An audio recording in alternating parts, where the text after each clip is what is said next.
இன்றைக்கி பார்த்தீங்கன்னா ஒரு மரம் காப்பாற்றிய கிராமம் என்ற ஒரு அருமையான ஒரு சிறுகதையை பற்றி பார்க்க போகிறோம். இந்த சிறுகதை கண்டிப்பாக உங்களுக்கு பிடிக்கும்னு நம்புகிறேன்.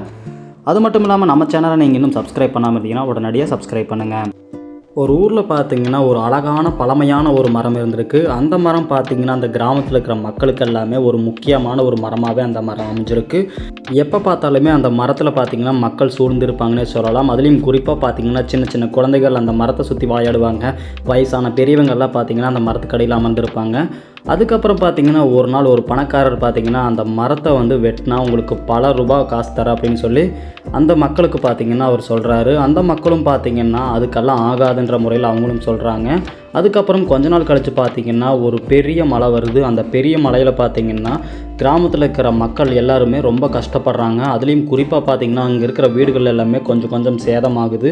அதுலேயும் மலையில் பார்த்தீங்கன்னா அதிகமான வெள்ளமெல்லாம் வருது. அந்த வெள்ளத்தையெல்லாம் தாண்டி அந்த மரம் பார்த்திங்கன்னா அங்கே இருக்கிறவங்களுக்கு எல்லாத்தையுமே காப்பாற்றிருக்குன்னு சொல்லலாம். அதுலேயும் குறிப்பாக பார்த்திங்கன்னா அங்கே இருந்த வீடுகளுக்கு எல்லாமே எந்த ஒரு பிரச்சனையுமே இல்லாமல் அந்த பெரிய மரத்தினுடைய பகுதிகள் எல்லாத்தையுமே காப்பாற்றிருக்குன்னே சொல்லலாம். அந்த பெரிய மரத்தினுடைய அருமை புரிஞ்ச அந்த பணக்காரன் பார்த்திங்கன்னா நான் பண்ணது தவறு தான் சொல்லி மக்கள்கிட்ட தன்னுடைய தவறை உணர்ந்துக்கிறாரு. அதுக்கப்புறம் பார்த்திங்கன்னா அவரும் தன்னுடைய முயற்சினால் பார்த்திங்கன்னா சின்ன சின்ன மரங்களை நட முயற்சி செய்கிறாரு. அதுக்கப்புறம் அவரும் ஒரு நல்ல மனிதனாக வாழ தொடங்குறாரு.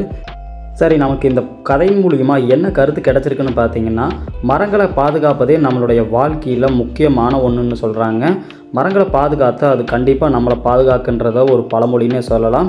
இந்த கதை கண்டிப்பாக உங்களுக்கு பிடிச்சிருக்கும் நான் நம்புகிறேன். நம்ம தமிழ் ஞானம் சேனலை நீங்கள் இன்னும் சப்ஸ்கிரைப் பண்ணாமல் இருந்தீங்கன்னா உடனடியாக சப்ஸ்கிரைப் பண்ணுங்கள். நன்றி, வணக்கம்.